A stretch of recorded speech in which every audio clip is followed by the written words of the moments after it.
Fala galera, tudo bom com vocês? Espero que esteja tudo bem. Mais uma vez, bem-vindos aqui ao Resumindo Além. Meu nome é Felipe.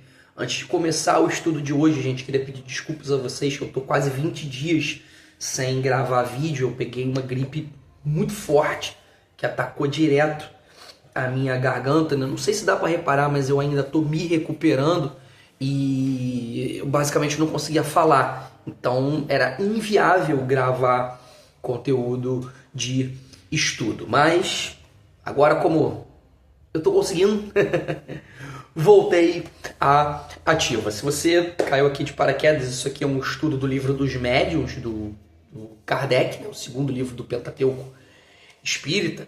A dinâmica aqui é muito simples, o conteúdo, né? O resumo fica na tela e eu trabalho esse resumo com vocês. Tem a playlist aqui no canal com os capítulos anteriores. Se você curtiu o conteúdo, eu te convido a ficar até o fim. Pode ser que seja interessante, te ajude bastante. Deixa aquele joinha, se inscreve no canal, ativa o sininho para receber novas notificações. Prometo que em breve não vai estar esse cenário horrível, vai estar uma coisa mais agradável. Bom, pessoal, nesse vídeo aí eu vou falar sobre dois assuntos interessantes que tem no livro, prosseguindo o nosso estudo, que é o ensaio teórico sobre as aparições e a teoria das alucinações que o Kardec faz no livro dos Médiuns. Bom, vamos lá. Segundo o Kardec, né, muitas manifestações espirituais acontecem quando a gente está dormindo, né, por meio dos sonhos, né? E esses sonhos, assim, eles podem ser muito variados. Às vezes eles mostram coisas que estão acontecendo no presente, né? Lembranças do passado ou até, gente, em casos bem mais raros, né? Visões do que ainda vai acontecer no futuro. Sim, isso é possível, galera. Durante o sono, né, os espíritos eles podem se comunicar com a gente, eles têm mais facilidade para ter essa comunicação usando imagens, símbolos, né, muitas vezes como metáforas, né. Os espíritos bons fazem essas coisas para poder, assim, nos dar conselhos e nos ajudar de alguma forma, e os espíritos mais imperfeitos, aquela galera que ainda tem que trabalhar para poder evoluir, eles podem fazer isso para tentar confundir a gente ou até mesmo para tentar nos enganar. É meio complicado, mas é isso aí. Essa ideia, gente, aparece no Livro dos Espíritos a partir da pergunta 400, se vocês quiserem dar uma olhada. E ela vale também para outras formas de aparição, né? O Kardec explica tudo isso de uma forma assim muito racional, tentando tirar, né, aquele medo, aquele tabu que as pessoas têm sobre sonhos e sobre espíritos. Kardec fala que quando a gente vê um espírito, quando a gente está acordado, né, diferente de quando a gente está dormindo, né? Ele normalmente, gente, aparece assim, meio transparente, como se fosse uma névoa, né? Uma forma um pouco embaçada, né? Outras vezes eles acabam sendo mais claros, né? Eles costumam aparecer, gente, com a aparência de quando eles estavam vivos, né? Vivos que eu digo encarnados, que isso facilita o nosso reconhecimento, né? Eles também podem aparecer com roupas ou até mesmo objetos, né, que tinham a ver, né, na verdade que tem a ver, né, com o que eles faziam quando estavam encarnados ou até mesmo o que representavam eles enquanto eles estavam encarnados, né? Isso pode ser inúmeras coisas, cara, uma auréola, uma armadura, um tipo de uniforme, né? Ou também qualquer instrumento que represente o espírito quando ele estava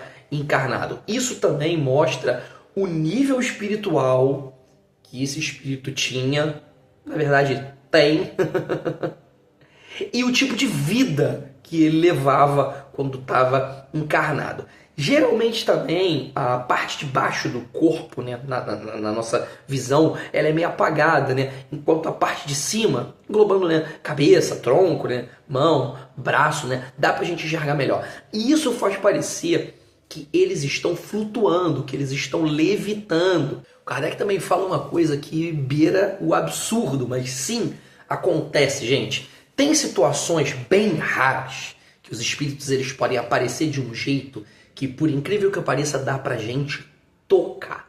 Pois é, né? Como se eles estivessem encarnados, como se eles tivessem um corpo material ali, de verdade, né? Kardec fala que dá para sentir calor e tudo mais. Só que isso dura um tempo muito curto, tipo fração de segundos. E esse tipo de fenômeno, gente, ele só acontece primeiro quando o espírito precisa muito fazer isso.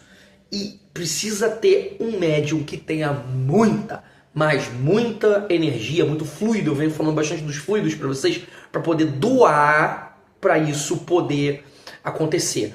Né? Já teve gente que confirmou que isso realmente acontece. No próprio livro dos médiuns tem um diálogo, né? Uma situação. Se vocês quiserem ver mais a fundo, podem lá dar uma conferida.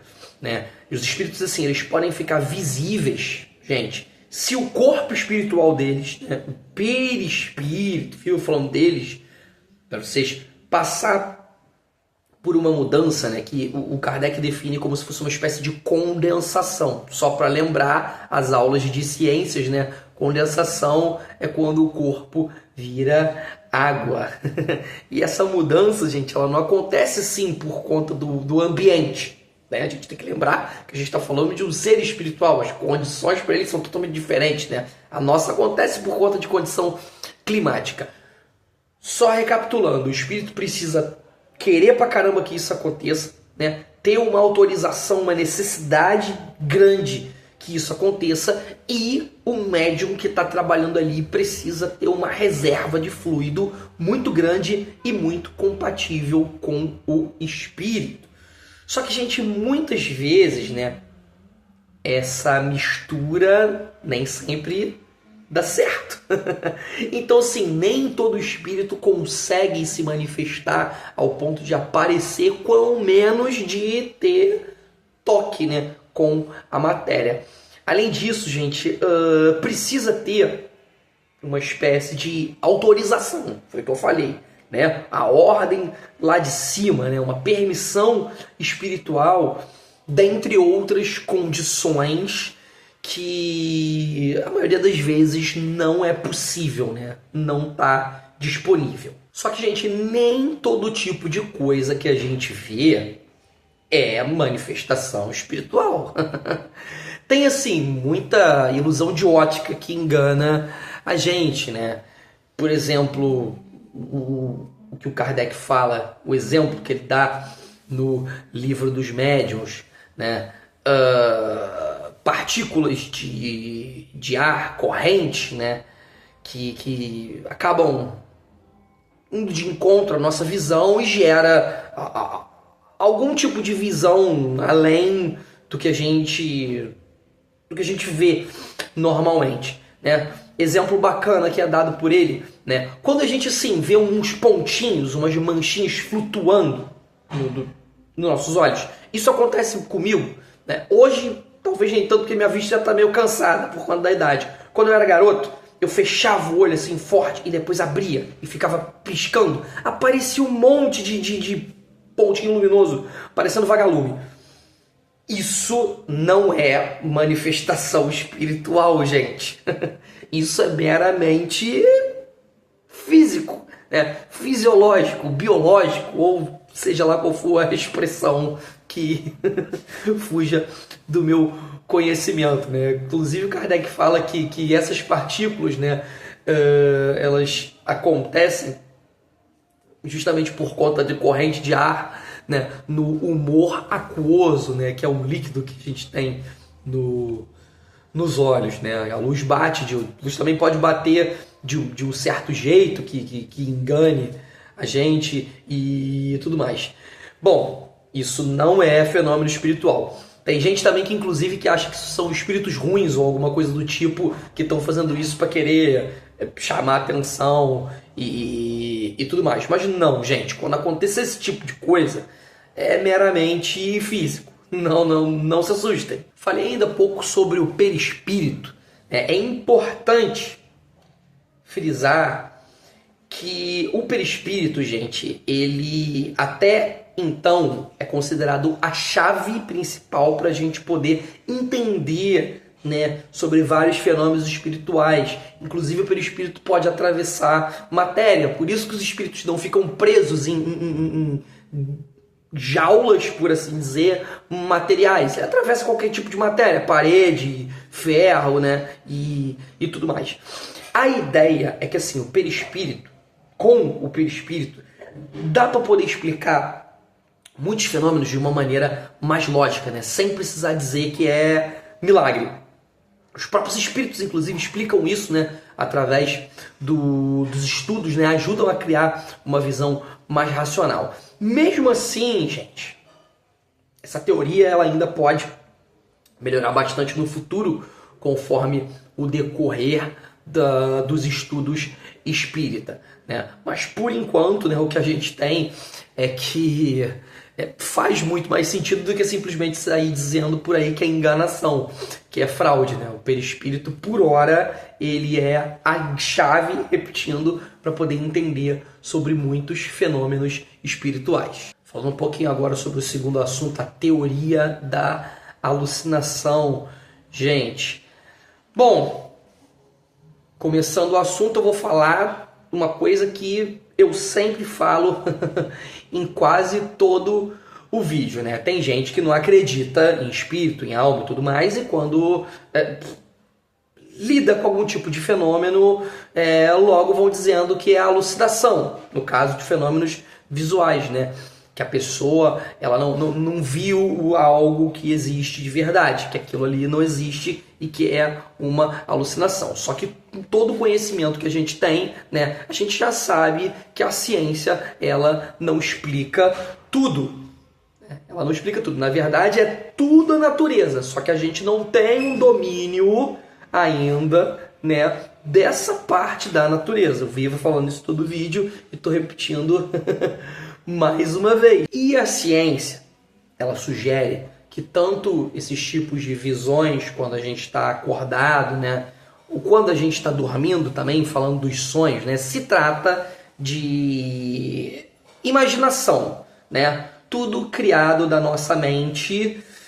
Só que sim, a ciência não explica, gente, como que essa imaginação nossa consegue criar imagens tão vivas, né? Às vezes tão próximas do que a gente vive ou que não tenha nada a ver com o que a gente vive, né?